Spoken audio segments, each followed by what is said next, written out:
गलती है और कुछ नहीं बेटा।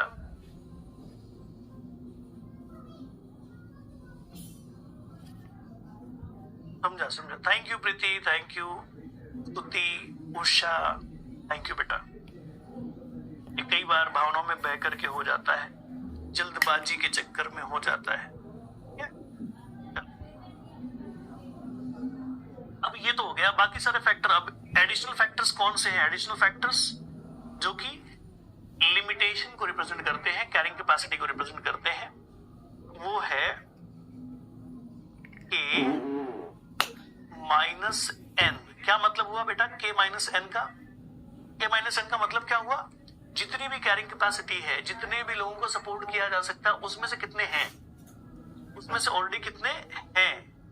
Divided by K। जैसे ही आप ये करते हो आपको पॉइंट में जवाब मिलता है, पॉइंट में, है ना, पॉइंट्स में जवाब मिलता है। तो अब ये जो पोर्शन है ये क्या रिप्रेजेंट करता है? इसको सॉल्व करने पर जो जानकारी मिलती है वो ये मिलती है, इस बार क्वेश्चन भी इस पर आया था, ये मिलती है कि और कितने लोगों को सपोर्ट किया जा सकता है, और कितने लोगों को सपोर्ट किया जा सकता है ना। तो ये बताता है additional number of individuals can be supported, और कितने लोगों को सपोर्ट किया जा सकता है। ठीक है। और अगर ये वैल्यू ज्यादा बड़ी आई, एग्जाम्पल लेकर के सॉल्व करते हैं बेटा, एग्जाम्पल लेकर के सॉल्व करेंगे तो चीजें बेहतर समझ में आएंगी। ठीक है। फॉर्मूला आपके पास है, dn बाई dt।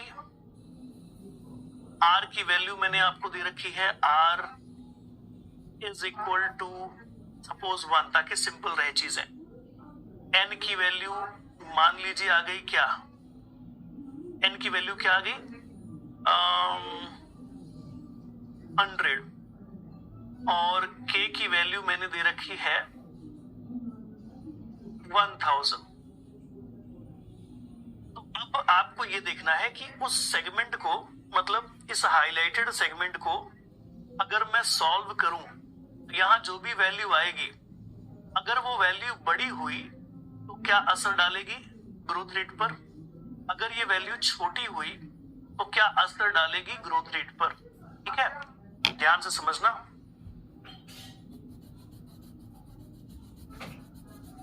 कि अब r की वैल्यू तो 1 है, n की वैल्यू 100 है, और मान लीजिए वो पूरा सॉल्व करने के बाद आपको जो वैल्यू मिली वो मिली 0.3।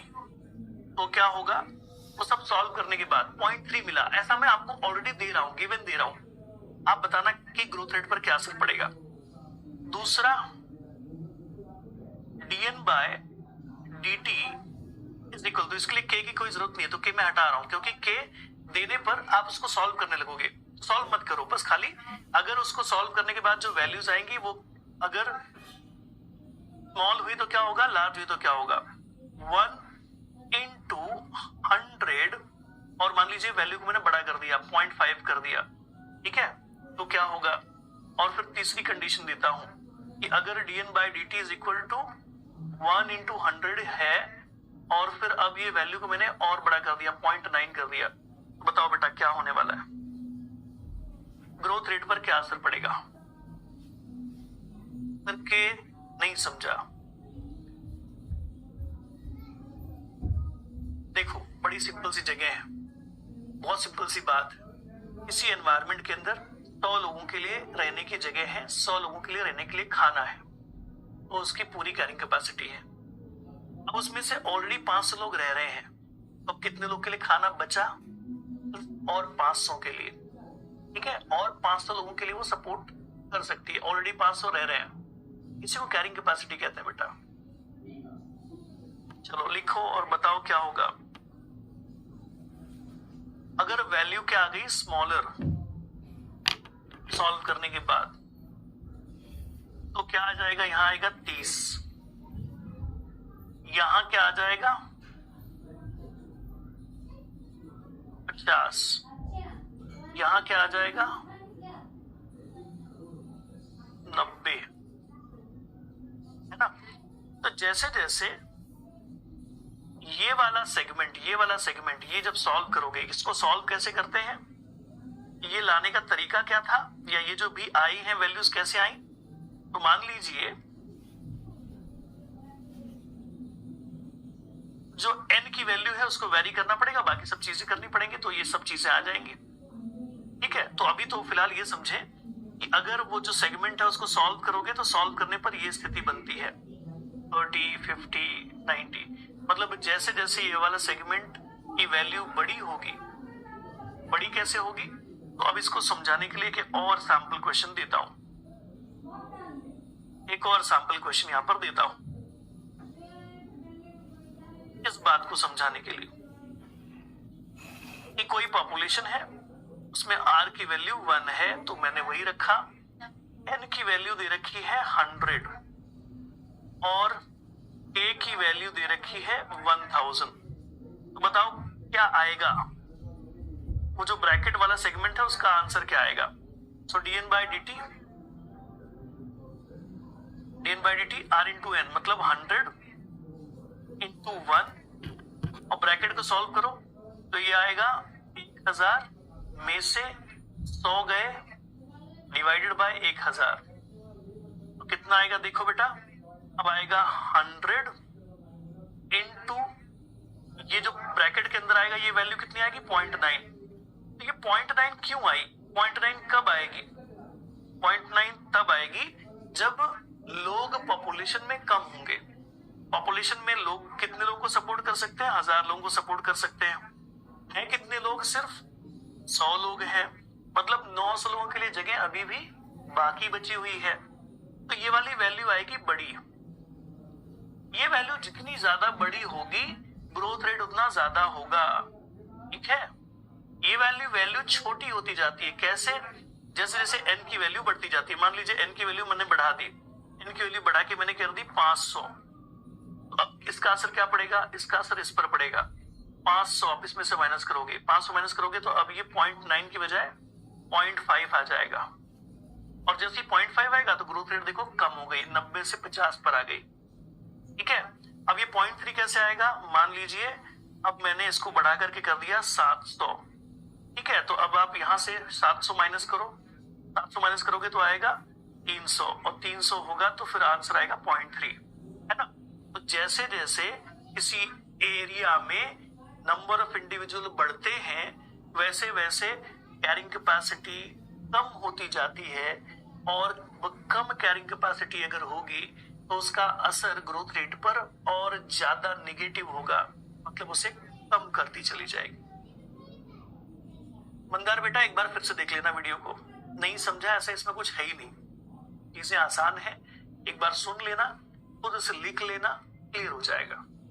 ठीक है, ऐसा कुछ नहीं है जो समझ में ना आए, आसान है, बस नहीं समझा लिख देने से बात नहीं बनती ना, हमें अपनी तरफ से भी कोशिश कर देनी है। ठीक है सर, ये क्वेश्चन 4 मार्क के लिए आया था, इस बार आया था, वही तो मैं समझाने की कोशिश कर रहा हूं, वही तो मैं समझाने की कोशिश कर रहा हूं। ठीक है, बाद में क्लियर हो गया, अरे वाह फिर तो बढ़िया है, बाद में क्लियर हो गया तो फिर तो एकदम बढ़िया है, चंगा है, फिर तो चंगा है। ब्रैकेट के बाहर भी r और n है तो 100 की जगह 700 आएगा। अच्छा हाँ, ये भी तो वेरी करेगा, ये भी तो वेरी करेगा, सही बात है, ये भी चेंज ही होगा, चेंज होगा तो ग्रोथ रेट उस हिसाब से चेंज होगा बेटा। मैंने तो ये इससे मैच कर जाए जो ऊपर आप देख रहे हो ना, इसलिए वैसा रखा है। इसको भी चेंज करोगे तो ग्रोथ रेट में वैसी उसी रेट से कमी आएगी। आप करके देख लो ना, चलो 700 रख दिया तो आपने 700 से मल्टीप्लाई किया, तो अब ये ग्रोथ रेट कितनी आएगी चेक करो, कितनी आएगी चेक कर लो। तो आप 0.3 से मल्टीप्लाई करोगे तो अब ये 700 210 आएगा, ये 210 आएगा, है ना। अगर आपने यहां पर मान लीजिए 500 लिया था, 500 लिया था तो यहां पर भी 500 हो जाएगा, यहां पर भी 500 हो जाएगा, फिर ये 250 आएगा, समझे। सब आगे हम पढ़ने भी वाले हैं, ये तो मैं समझाने की कोशिश कर रहा था।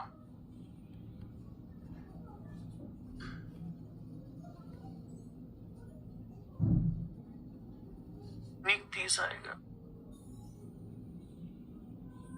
एक्सपोनेंशियल ग्रोथ पर क्या होगा, कैरिंग कैपेसिटी में नेगेटिव क्या होगा।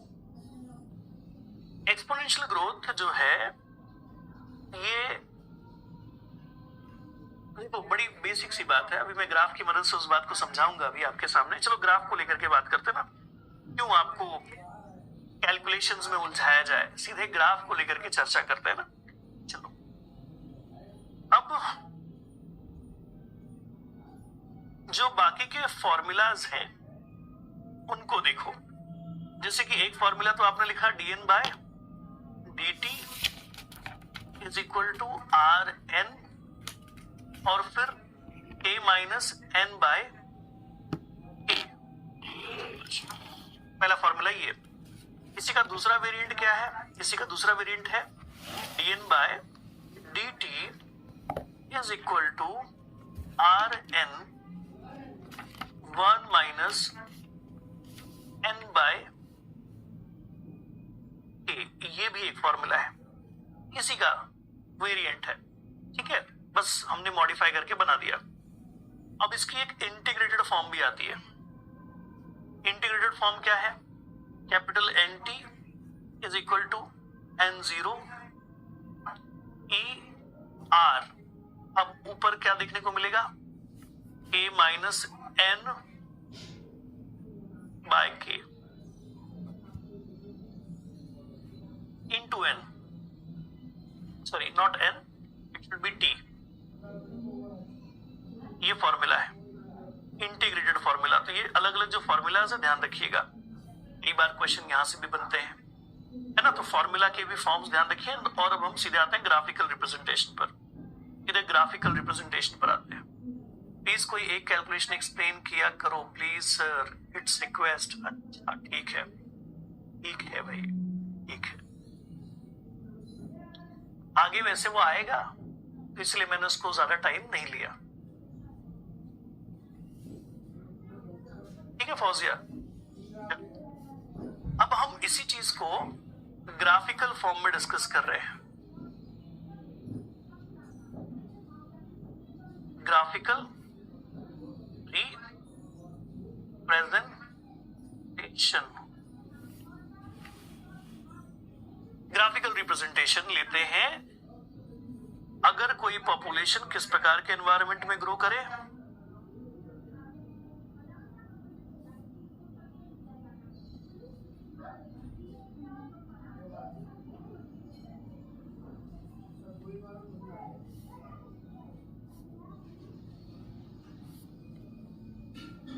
यहां पर है टाइम, यहां पर है एन, पॉपुलेशन की साइज। नाउ फिर से वही सारी बातें कि जब हमने किसी पॉपुलेशन को एक न्यूली फॉर्म्ड एनवायरनमेंट में छोड़ा तो कुछ समय तक तो कोई बदलाव नहीं आए, लैग फेज कह दिया, और फिर कुछ टाइम के बाद बहुत तेजी से पॉपुलेशन बढ़ी, बहुत तेजी से पॉपुलेशन बढ़ी। ठीक है, अब क्योंकि आप सैचुरेटेड एनवायरनमेंट में बात कर रहे हो तो आपको मेंशन करना पड़ेगा कि ये जो पॉपुलेशन है या ये जो एनवायरनमेंट है वो इससे ज्यादा लोगों को सपोर्ट नहीं कर सकता। ये जो आपने एरो बना दिया ऊपर, ये रिप्रेजेंट करता है के को। के मतलब कैरिंग कैपेसिटी। ठीक है सर, ई वाला फॉर्मूला कैसे आया? डिराइव नहीं करेंगे बेटा, डेरिवेशन हमको नहीं करना है, हमको डिराइव करना नहीं सीखना है। लिखा दिया है, ध्यान रख लेना बस। ठीक है, डिराइव नहीं करेंगे। ओके प्रीति, नहीं करना है बेटा, समझो, नहीं करना उसको, क्योंकि ऐसा करने से सिर्फ समय की बर्बादी होगी और कोई खास फायदा नहीं होगा। तो हम उसके चक्कर में नहीं पड़ रहे।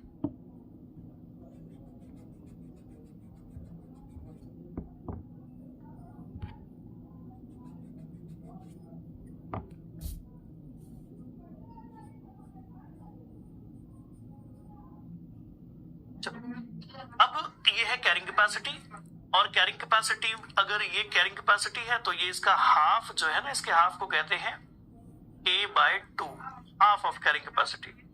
अगर ये हिस्सा कैरिंग कैपेसिटी एक्सप्रेस करता है तो इसका आधा को हम k/2 कह सकते हैं। ये लॉजिक है, ठीक है।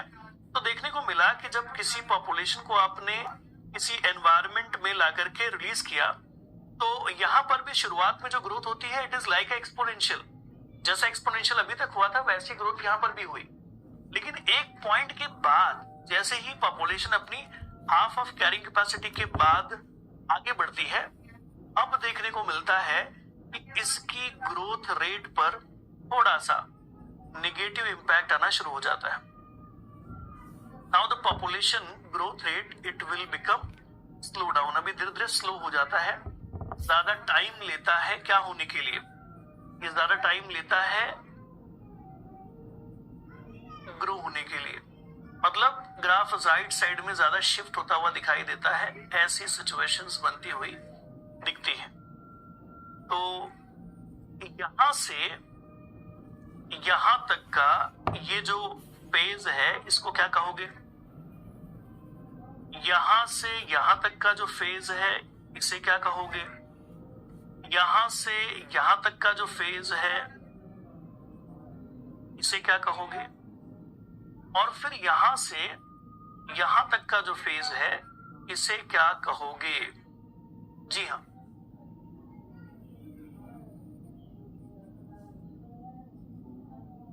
जैसे कि A, then B, then C, then D। Yes, बोलिए। A का मतलब, B का मतलब, C का मतलब, D का मतलब। लैग फेज, लॉग फेज, या फिर इसी को कह सकते हैं पॉजिटिव एक्सीलरेशन फेज, और अब इसी को कह रहे हैं नेगेटिव एक्सीलरेशन फेज।